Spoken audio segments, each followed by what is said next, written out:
Vamos a pasar entonces ya a hablar acerca de los concilios ecuménicos, ¿no? Ya hablamos un poco acerca de Nicea.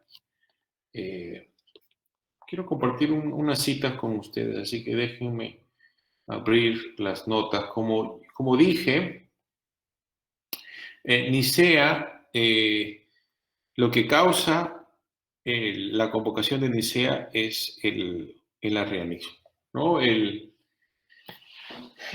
como dije yo anteayer, creo que dije, el problema con los herejes, aparte obviamente de sus herejías, aparte de sus enseñanzas malas, desde un punto de vista de la historia, es que una vez que la iglesia condena a unas personas, no solamente no se van a ya preservar los escritos de este hereje, sino que se van a destruir. Entonces, no tenemos escritos de Arrio para saber exactamente lo que él creía, pero eh, podemos deducir algunas de las cosas principales que él argumentaba en base a las condenaciones que emite el concilio. Déjenme leer acá el texto. Ay, perdón.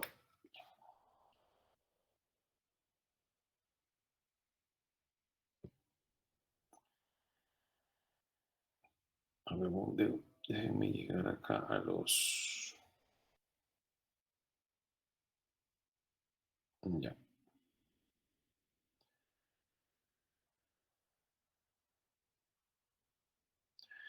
Ok, aquí también es donde vamos a comenzar a ver ya los credos que conocemos, pero déjenme compartirles las notas para que... Este concilio es importantísimo, así que quiero asegurarme que no deje ningún detalle importante fuera. Ok. Bueno, entonces Constantino convoca el primer concilio ecuménico de la Iglesia en el año 325 con el fin de resolver la controversia arrianista que había estado afectando a las iglesias del este del imperio por varios años. Arrio era, como dije ya, un presbítero alejandrino que alegaba que la divinidad de Jesucristo era inferior a la del Padre. Ahora, esto de por sí es importante. Tal vez no se dan cuenta de este detalle. Arrio no decía de que Jesucristo no era Dios en ningún sentido. Realmente sería imposible para alguien en la iglesia negar cualquier tipo de divinidad de Cristo, porque como vemos en el Nuevo Testamento, desde el tiempo de los apóstoles, a Cristo se le llama Dios. O sea, eso está en las Escrituras, eso no se puede negar, ¿no? El que lee la Biblia se da cuenta que los cristianos desde el comienzo lo han llamado a él Dios, ¿no? Vemos que dice que el verbo se hizo, que el verbo no solamente estaba con Dios, sino que el verbo era Dios.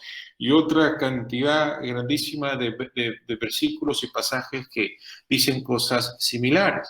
Entonces, Arrio no negaba completamente de que Jesucristo era Dios en un sentido. Lo que él alegaba era de que no era exactamente la misma divinidad que la del Padre. Eh, Entonces, eso es importante también porque es muy común para que nosotros escuchemos que Nicea, que el concilio de Nicea declaró por primera vez en la historia del cristianismo que Jesucristo era Dios. Eso a veces lo vemos en documentales que vemos en la televisión, pero esta afirmación es engañosa. Como digo, el mismo Arrio reconocía que tanto las escrituras como el culto de la iglesia declaraban que Jesucristo era Dios. Lo que él argumentaba era de que a pesar de ser llamado Dios, el Hijo tuvo un inicio en su existencia y por lo tanto no podía ser considerado igual al Padre, el cual, como eterno, que es, no conoce ningún inicio. Ya dije, ¿no?, que no se puede demostrar de los mismos escritos de Arrio lo que él creía, porque no se han preservado. Tenemos que deducir lo que él enseñaba de las condenaciones que vemos, y las vamos a ver en un momento. Arrio estaba presente en el concilio de Nicea, así que ciertamente y esto es importante porque estando él presente, él no tendría mucho sentido de que cuando las condenaciones son emitidas no representen lo que él realmente cree, porque si él, estando presente, lo que se condena no representa su pensamiento, entonces él pudo haber salido de ese concilio realmente sin ningún pues inafectado, ¿no? Porque no estaban atacando su pensamiento, pero de hecho él es exiliado. Entonces, ¿cómo es que Nicea responde a Arrio? Responde formulando el famoso credo niceno, aunque acá también es importante hacer un par de aclaraciones.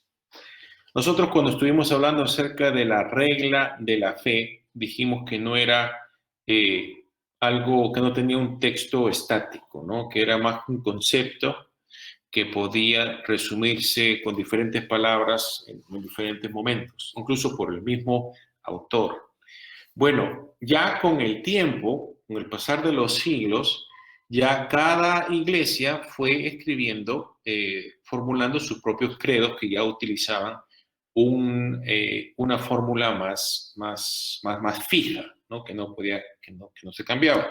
Pero todos estos credos eran credos locales, que en esencia confesaban lo mismo, pero no usaban exactamente las mismas palabras. Y repito, eso también se usaban estos credos especialmente en el contexto, pues, de las confesiones que hacían los nuevos miembros en su bautismo. Entonces, el credo de Nicea no es el primer credo que la iglesia produce, pero sí es el primer credo que se establece con la intención de ser adoptados por todos, ¿no?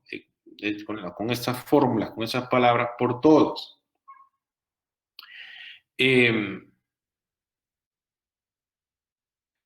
Entonces, una de las cosas por las cuales era necesario, porque la pregunta que podríamos tener entonces es, bueno, pero si ya las iglesias tenían sus credos, entonces, ¿por qué necesitó la iglesia escribir otro credo? ¿Por qué simplemente no se adoptó uno de los muchos credos que ya tenían? Y el problema es que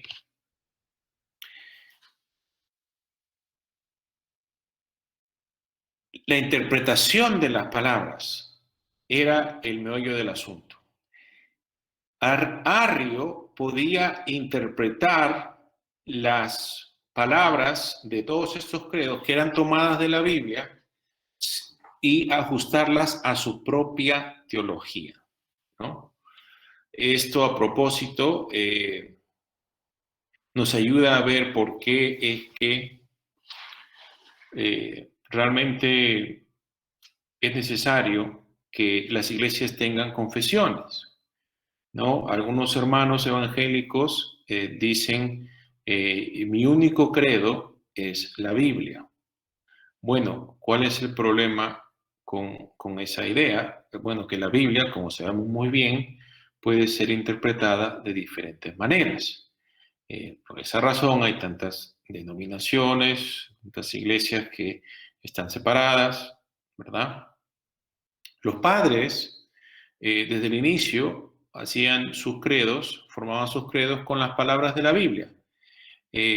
Pero lo que Nicea deja en claro es que eso no es suficiente, porque los herejes pueden poner su propia interpretación a las palabras de la Biblia, a las palabras de los credos. Lo que se necesitaba era un credo que tuviese afirmaciones que Arrio no podía aceptar de ninguna manera.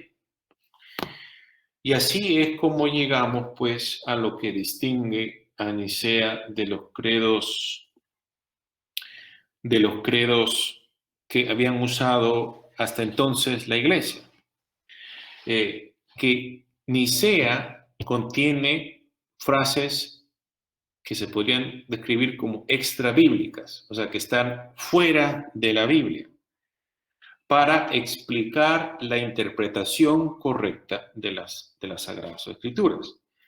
Eh, en lugar de afirmar simplemente que Jesucristo era el Hijo de Dios, como la Biblia repite pues un sinnúmero de veces, el credo agrega que esta relación se debe interpretar como que en su divinidad Jesús es, como dice el credo, de la naturaleza del Padre.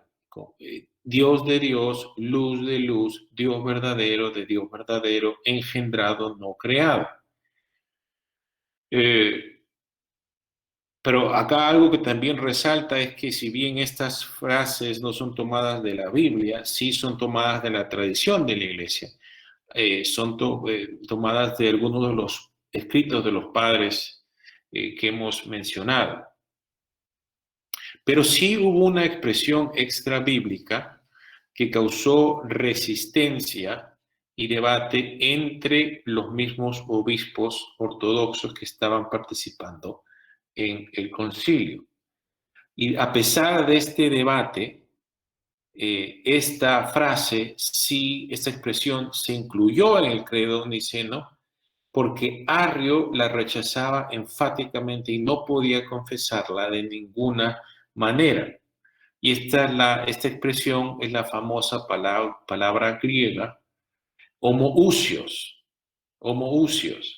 la cual se traduce al español tradicionalmente como consubstancial, que el Hijo es consubstancial con el Padre, o que es de la misma naturaleza del Padre.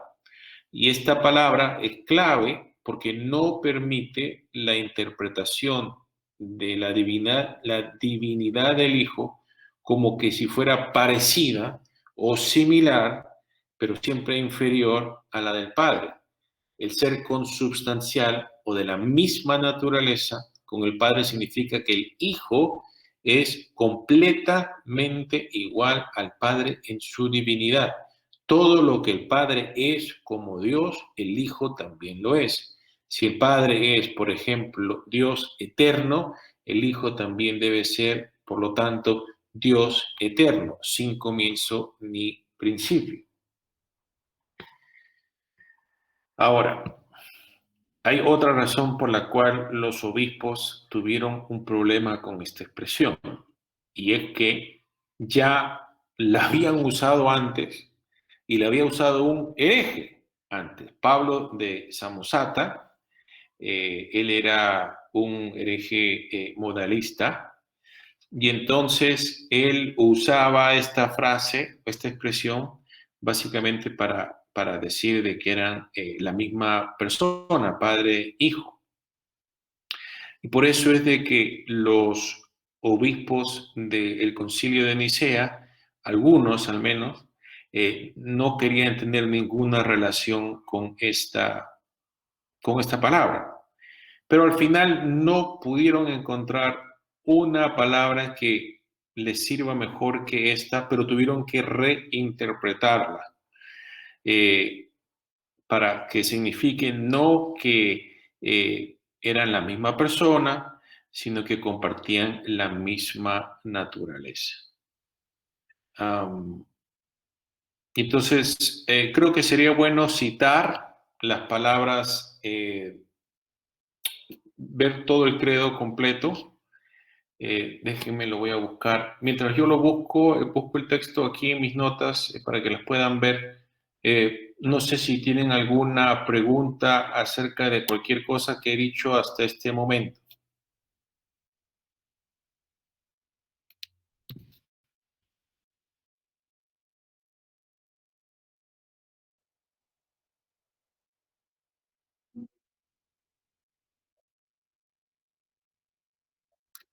Ok.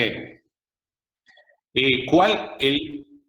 justamente parte de la razón que quería mostrar es que lo que hoy en día se llama el credo niceno realmente es el producto del segundo concilio ecuménico. ¿Y saben cómo vamos a saber si lo que usted compartió es el de Nicea o el de Constantinopla? Es cuando vemos lo que dice acerca del Espíritu Santo. ¿Qué cosa dice el credo que usted ha compartido acerca del Espíritu Santo?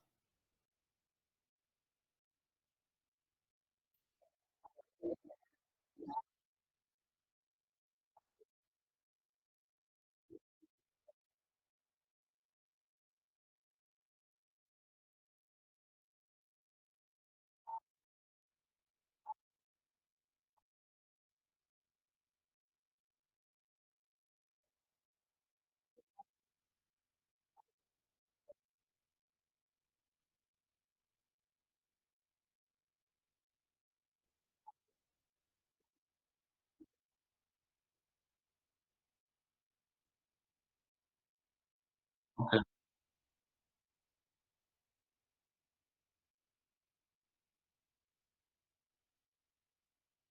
Sí, justamente eso es lo que causa un poco de confusión. Lo que usted ha compartido le llaman, porque así lo llaman, y por eso es que usted lo ha buscado el credo niceno y eso es lo que le ha dado. Le llaman el credo niceno a eso, pero técnicamente eso es el credo niceno constantinopolitano. O sea, el credo de Nicea, lo que pronunciaron los obispos en Nicea, no contenía toda esa declaración acerca del Espíritu Santo. Um, lo que dice es casi igual, pero solamente dice creemos en el Espíritu Santo y luego emiten las condenaciones contrarias. Ya lo tengo aquí, así que lo voy a compartir y espero que con esto van a ver un poco la diferencia un poco mejor. Lo están viendo ahora, creo, ¿verdad? Ok, entonces, este es el credo que emite Nicea. Que es la base de la versión del credo que compartió el pastor Gutiérrez, pero como van a ver, es un poco diferente. Él dice, creemos en un solo Dios, Padre Todopoderoso, Creador del cielo, perdón, de todas las cosas visibles e invisibles, y en un solo Señor Jesucristo, ah, Hijo de Dios, unigénito, nacido del Padre, de la naturaleza del Padre, Dios de Dios, Dios luz de luz, Dios verdadero de Dios verdadero, engendrado, no creado. Y aquí ven, de la misma naturaleza, esta es la palabra homoousion, que el Padre, por quien todas las cosas fueron hechas, las cuales en los cielos y las cosas en los cielos, las cosas en la tierra, quien por nosotros los hombres y por nuestra salvación descendió y se encarnó, se hizo hombre, padeció, resucitó al tercer día, subió a los cielos y vendrá a juzgar a vivos y muertos. Y en el Espíritu Santo, no se dice nada más acerca del Espíritu Santo, pero acá luego es cuando ellos dirigen su atención a la enseñanza de Arrio para condenarlo. Y dicen, a los que dicen que hubo un tiempo cuando él no existía. Y acá parece que ellos están citando algunas de las frases más representativas de la enseñanza de Arno. A los que dicen que hubo un tiempo cuando él, es decir, el Hijo, no existía, o antes de ser engendrado no existía, o que pasó a la existencia de la no existencia, y aquellos que alegan que el Hijo de Dios es de otra sustancia, o naturaleza, o creado, o cambiable, o alterado, a todos estos la Iglesia Católica y Apostólica anatematiza, ¿no? Entonces, de ahí donde podemos, bueno, eso es una de las fuentes que nos dan un poco de conocimiento acerca de lo que enseñaba Arreo. Pero vamos a ver de que este credo no resuelve las controversias, que este credo no soluciona los problemas y por eso es que se tiene que crear otra versión que es la que leyó el pastor Gutiérrez. Pero antes de que hablemos acerca de Constantinopla, del Segundo Concilio Ecuménico, notamos un par de cosas de los cánones del primer concilio. Y es que los concilios, al menos el concilio de Nicea, todos los concilios, bueno, son debates doctrinales los que los ocasionan, pero no se limitan a un solo problema. Normalmente cuando estos obispos se reunían, había un problema principal, pero había otros problemas con los cuales ellos tenían que solucionar, ¿no?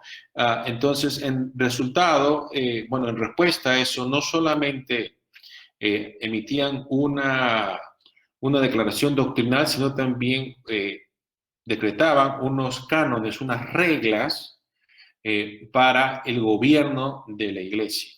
Y Nicea I, bueno, el primer concilio de Nicea no solamente produce el credo que acabamos de leer, sino que también emite una serie de cánones, ¿no? Y estos tienen un par de cosas que son importantes. Uno de los cánones importantes es que habla de que la Pascua tenía que celebrarse ya los domingos solamente. Ya se dan cuenta cómo también lo que está pasando con los concilios ecuménicos. Los concilios ecuménicos era una manera de uniformizar la práctica y también, no solamente la confesión, sino también la práctica de la iglesia. ¿Se acuerdan que el día de ayer estábamos hablando del debate pascual, de la controversia pascual, y se toleraban diferencias gracias a la mediación de personas como Ireneo? Al final, el obispo de Roma, Víctor, estuvo contento con dejar de que otros celebren la Pascua de manera diferente. Ya en el tiempo del Concilio Ecuménico, este tipo de diferencias ya no se toleran. Ya se tiene que establecer una norma para toda la iglesia, y uno de los cánones que establece el Concilio de Nicea es que la Pascua solamente podía celebrarse en domingo. Otra cosa que es importante es que para el Concilio de Nicea es que también se reconoce la autoridad mayor que tenían ciertos obispos. Y esto también testifica del continuo desarrollo de la jerarquía de la iglesia, del gobierno de la iglesia. Nosotros vimos cuando comenzó la clase, cuando los apóstoles dejaron las iglesias, vimos que las iglesias, la iglesia local, la iglesia en un pueblo, en una ciudad, estaba pues bajo la supervisión de un grupo de presbíteros, de ancianos, de pastores que trabajaban juntos. Pero con el tiempo, de ese grupo de ancianos, de pastores, sale un solo obispo, ¿verdad? Y entonces, eso fue adoptado en todo el imperio, todo el mundo realmente, porque incluso lo adoptaron fuera. Y entonces toda la iglesia, en todas partes, la iglesia local tenía un solo obispo. En el tiempo de Cipriano vemos cómo él todavía habla como que al menos en teoría todos los obispos tenían la misma autoridad.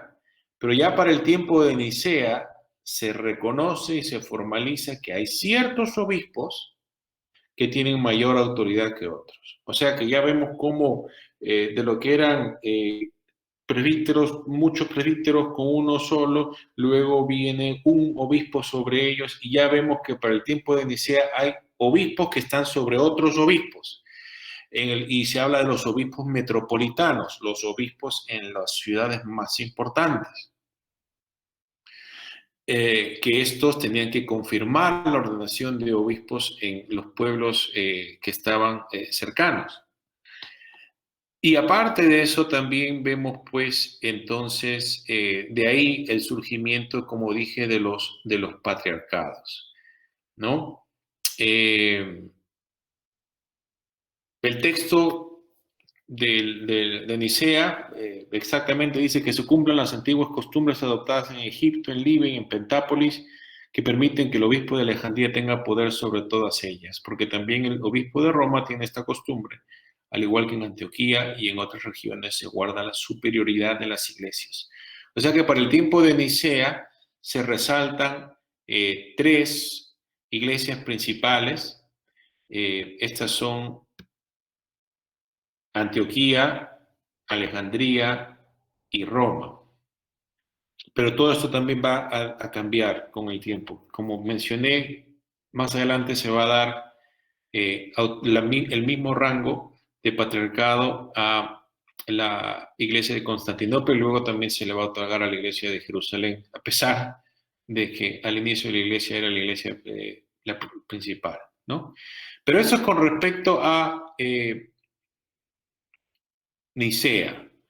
En el tiempo que nos queda, quiero que hablemos acerca del segundo concilio ecuménico, que sería el primer concilio de Constantinopla. Y ya desde la perspectiva de líderes antiguos como Eusebio de Cesarea, la conversión de Constantino fue una de las mejores cosas que pudieron pasarle a la iglesia. Y uno de los hitos del gobierno del primer emperador cristiano fue la convocatoria de Nicea I. Eh, ya dijimos que eso también trae problemas para la iglesia. ¿Qué pasaría si el emperador fuera partidario del error? ¿Qué pasaría si el emperador romano fuera partidario de la herejía? Bueno, la nueva alianza entre el Estado y la Iglesia también podía tener sus desventajas, como ya mencionamos, ¿no? Los simpatizantes de Arrio concluyeron que de contar con el apoyo del emperador, ellos podrían esparcir y hasta establecer sus ideas para el resto de la iglesia. Y de hecho tuvieron bastante éxito en este proyecto. Ya vimos que el obispo que bautizó a Constantino, Eusebio de Nicomedia, él estaba asociado con el arrianismo. Bueno, los sucesores de Constantino, dije que él los crió como cristianos, y bueno, fueron un tipo de cristianos, pero se fueron para el lado arriano. Eh, Estos sucesores de Constantino apoyaron la causa de algunos de estos arrianistas y establecieron obispos que se ajustaran a sus propias preferencias teológicas.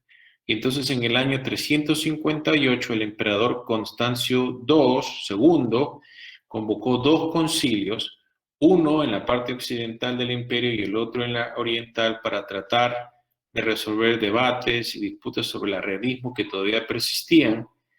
Y el concilio occidental se reunió al año siguiente en la ciudad italiana de Rimini, y aunque la mayoría de los obispos eran partidarios de la teología de Nicea, los delegados antinicenos lograron engañar a sus colegas y promulgaron una confesión arriana que declaraba que el Hijo era similar, ¿no? Y rechazaba la terminología nicena de consubstancialidad. Eh, y después el emperador Valente persiguió a los obispos que eran nicenos, que estaban a favor de la palabra consubstancial de homoousios y que se oponían a esta nueva fórmula de Rimini. Es curioso aquí cómo el debate a veces algunas personas hacen un poco de mofa al respecto, dice que estaban debatiendo por una sola palabra, porque eh, homoousios es de la misma naturaleza en griego. Homoiousios, la única diferencia es una i, en el griego es que Él es de una naturaleza similar, ¿no? Pero cuando ya dice uno que es similar, ya no es igual y por lo tanto puede ser inferior. Entonces, estaban debatiendo, como algunos críticos dicen, por una letra, ¿no? Pero para los obispos partidarios de Nicea, este debate era importantísimo porque estaban hablando de la divinidad misma de Jesucristo, ¿no? Pero felizmente para la fe trinitaria, un emperador partidario de la teología nicena asumió el control de todo el imperio en el año 379. Esta persona es Teodosio I, y Teodosio convocó un concilio episcopal en la nueva capital del imperio, o sea, en Constantinopla, en el año 381, para dar fin al arrianismo y a sus variantes de una vez por todas. A diferencia de Nicea, el cual contó con la participación de algunos obispos de reinos extranjeros incluso, el segundo concilio ecuménico, el concilio de Constantinopla, el primero de Constantinopla, porque hay varios, ¿no? Hay tres. Constantinopla I ni siquiera reunió a obispos de ambas mitades, de ambas partes del imperio, del occidente. Todos los casi 150 líderes que se congregaron provenían de provincias orientales, pero a pesar de esta falta de representación, las decisiones de este concilio eventualmente serían adoptadas por todas las iglesias trinitarias. Y por esta razón, hasta hoy en día se le reconoce a este como el segundo concilio ecuménico. Entonces, mencioné a Teodosio. Realmente Teodosio, no Constantino, es Teodosio el que va a hacer de esta confesión que va a producir Constantinopla la única confesión que se podría admitir en la iglesia. Entonces, arrianos no tenían lugar en la iglesia, él va a tomar mano fuerte, los va a echar a todos, pero además de eso también había en este tiempo, en estos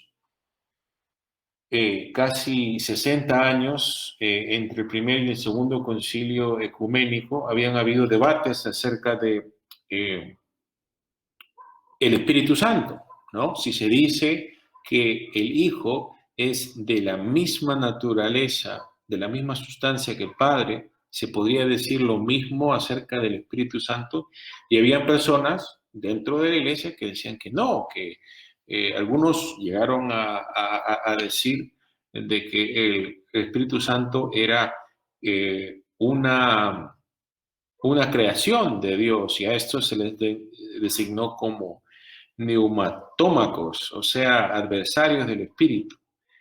Entonces, al final, por eso fue que el concilio se dio cuenta que necesitaba no solamente reafirmar la confesión de Nicea, sino que también necesitaba expandirla de tal manera que dé una afirmación clara de la igualdad del Espíritu al Padre y al Hijo.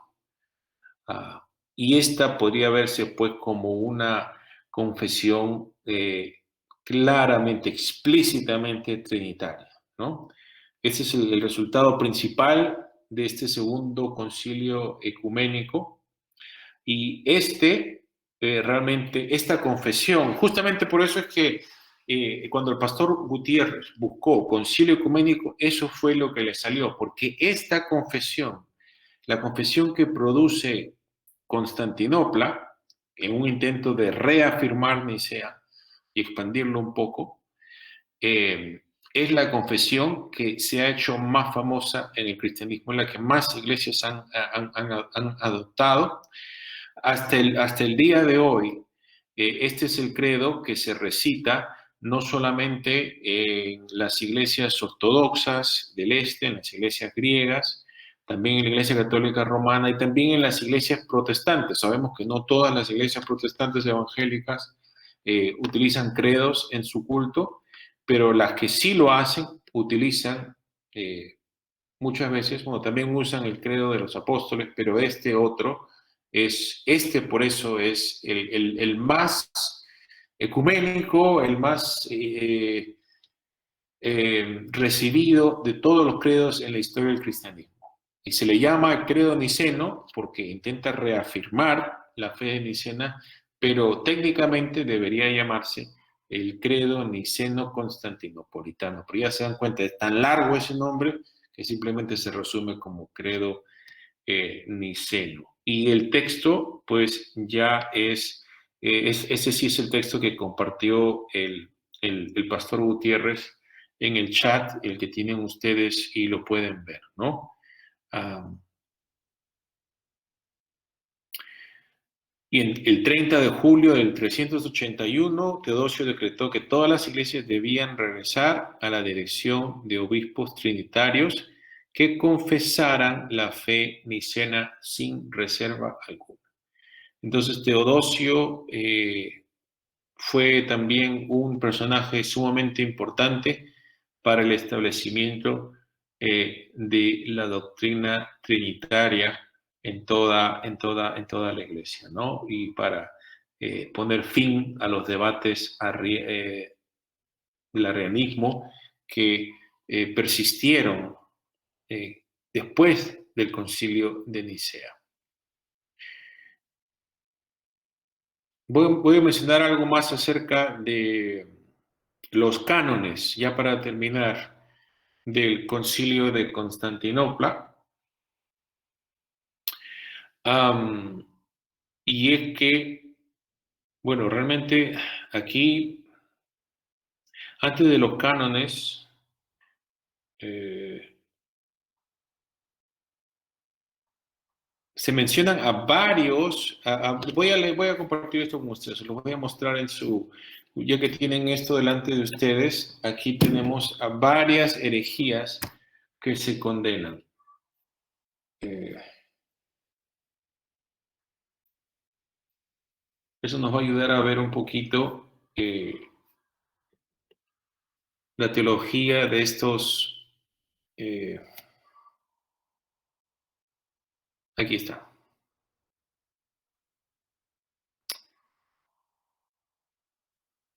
Aquí miren, los santos padres reunidos en Constantinopla determinaron que no se derogue el símbolo de la fe de los 318 padres reunidos en el concilio de Nicea. Y luego dice que se anatematice toda herejía, en particular la herejía de los eunomianos, anomeos, arrianos o eudoxianos, semiarrianos o neumatómacos, sabelianos, marcelianistas, fotinianos y apolinaristas. ¿Qué creían todos estos? Bueno, acá vemos, ¿no? Los eunomianos enseñaban que Dios creó al Espíritu Santo por medio del Hijo. Los anomeos, que la esencia del Hijo era diferente e inferior a la del Padre. Los eudoxianos, que la esencia del Hijo era diferente a la del Padre. Los abelianos, que no había tres personas divinas, sino una sola, que adoptaba diferentes nombres según su operación. Los marcelianistas, que ni el Hijo ni su reino fueran eternos. Por eso es que el credo que compartió el pastor en el chat dice, y su reino no tendrá fin. Están citando a Lucas de ahí. Los apolinaristas, que Jesucristo tenía el verbo eterno de Dios en lugar de la mente y voluntad humanas. Y en resumen, pues la mayoría de estos herejes negaba que de una u otra manera negaba lo que Constantinopla quería afirmar, que es la unidad absoluta en la naturaleza divina de las personas eternas de la Santísima Trinidad. Bueno, voy a llegar hasta ahí. Perdonen que no, sí me doy cuenta que ha sido un poquito escabroso. Esta explicación no ha sido tan clara como me gustaría, pero justamente por eso quiero saber si es que hay alguna pregunta o alguna cosa que quisieran que aclare en estos últimos 5 minutos que nos quedan.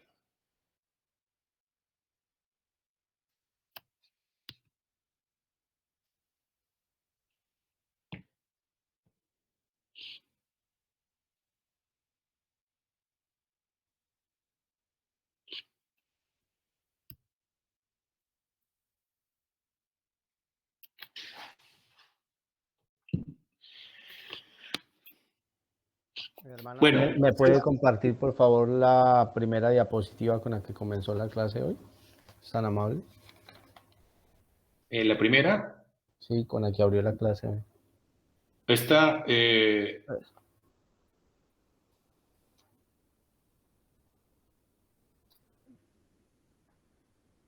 Listo, gracias. ¿Esa para primero? sí. Bueno, fue el mismo diseño, ¿no? La primera realmente sería, a ver, déjeme salir de acá. Esta es la primera que mostré. Eso. Con esta empezamos.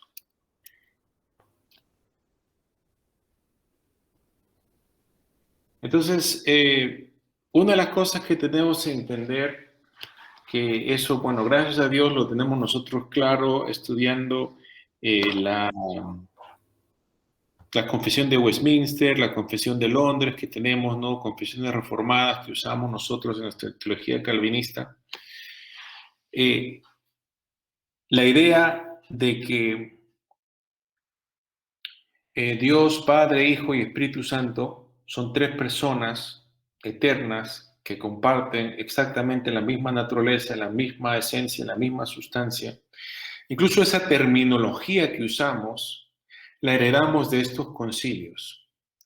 Vemos que desde siempre, desde el comienzo, los cristianos han adorado a Cristo como Dios, han obviamente bautizado en el nombre del Padre, el Hijo y el Espíritu Santo, eh, eh, pero es en este tiempo justamente en que las nuevas circunstancias hacen que toda la iglesia pueda adoptar el mismo vocabulario, la misma terminología, que nos pongamos de acuerdo en las palabras que usamos para describir a la Trinidad, incluso la misma palabra Trinidad, no la hemos usado desde el comienzo, es fruto de estos concilios.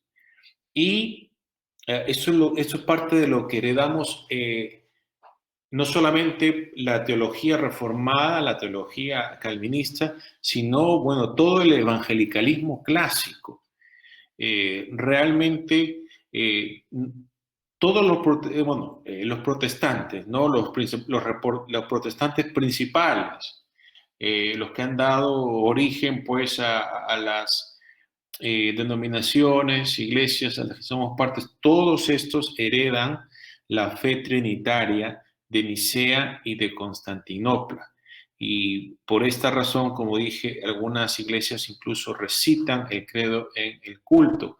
Y esto es importante entender porque vemos que la reforma no presenta un nuevo credo, no presenta una nueva fe, un nuevo Cristo en el que se tenga que confiar o predicar, sino básicamente llama a la iglesia a estar satisfecha y contenta con este Cristo que la iglesia ha confesado pues por todos los siglos.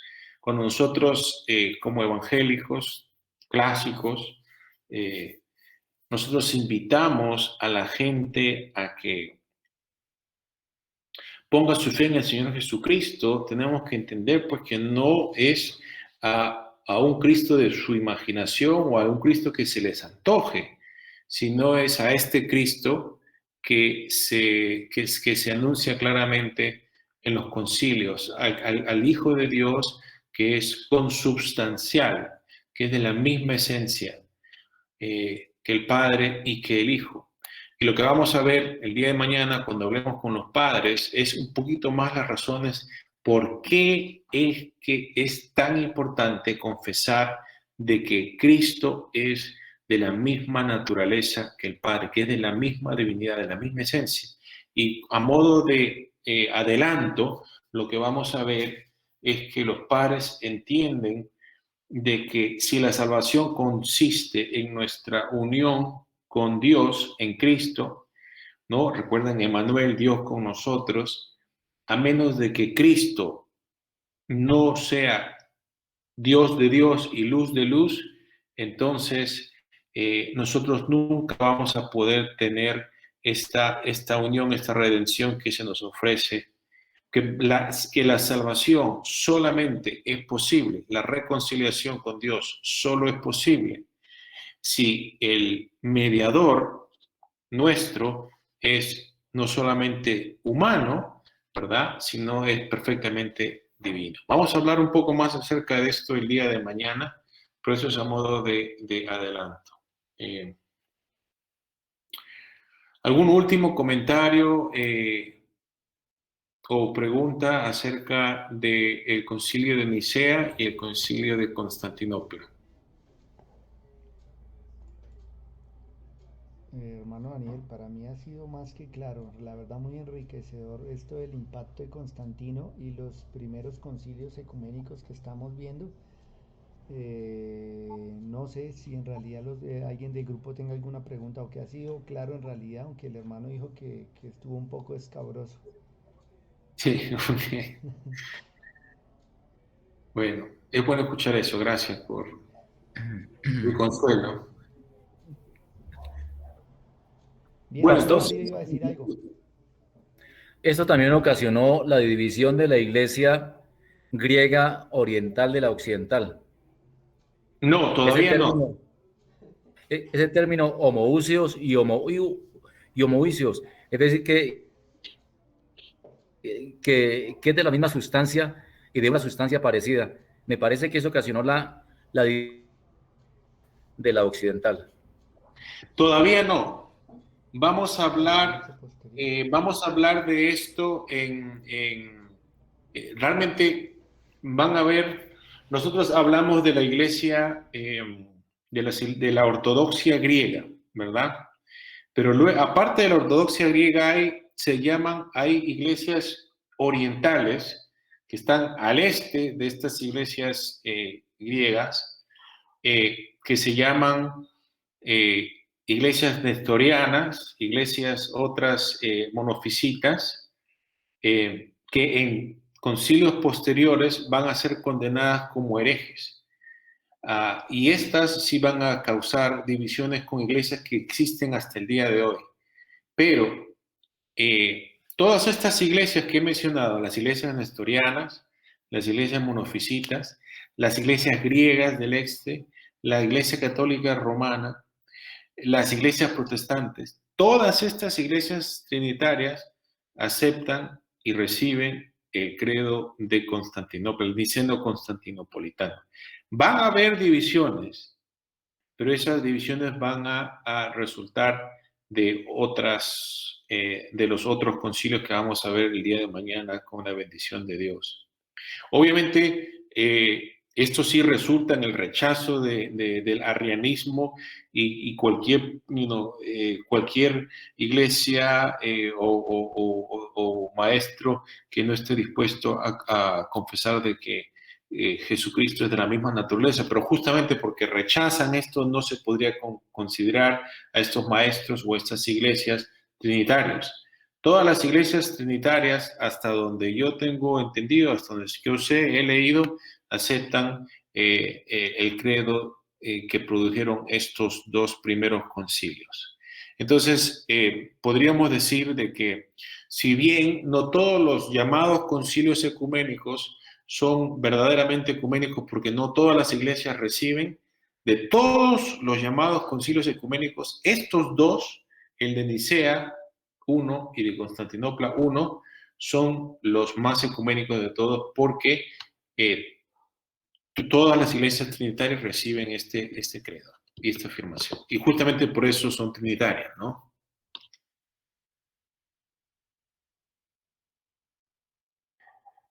Pero vamos a aclarar con la ayuda de Dios más esto el día de mañana, cuando hablemos nosotros de los otros concilios. No sé si tal vez podamos tener a un hermano o una hermana diferente al pastor Gutiérrez, ya que él abrió con la oración, tal vez a una otra persona que quiera hacer una oración para cerrar.